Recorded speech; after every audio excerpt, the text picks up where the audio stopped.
દક્ષિણ ગુજરાતનું વિસરાતું જતું લોકનૃત્ય ઘેરૈયા નૃત્ય પણ માતાજીના ગરબાની સાથે આરંભ કરવામાં આવે છે। ઘેરૈયાની પરંપરા જીવંત રાખવા આદિવાસી લોકો મંડળી બનાવીને ગ્રામ્ય સહિત શહેરી વિસ્તારોમાં ઘેર સ્વરૂપે ગરબાની રમઝટ બોલાવે છે। દક્ષિણ ગુજરાતના ઢોળિયા અને હળપતિ સમાજનું આ લોકનૃત્ય છે, જેમાં પુરુષો સ્ત્રીનો વેશ ધારણ કરીને નૃત્ય કરે છે।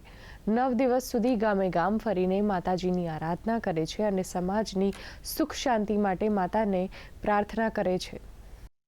અમે આને 450 વર્ષ પહેલા આ ઘેર મંડળ ચલાવતા હતા અને અમારા બાપ દાદાઓ ઘેર મંડળ ચાલતી હતી, તેને લઈને આજે અમારા પરિવારમાં પણ આજે ઘેર મંડળ ચાલે છે અને નવા કારીગર પણ તૈયાર કરવામાં અમે સફળ રહ્યા છે।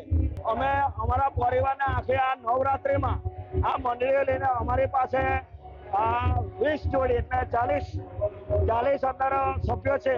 એ બધા સાથે અમે નવરાત્રિમાં માતાની ઉપાસના કરવા માટે અમે આગળ વધીએ છીએ।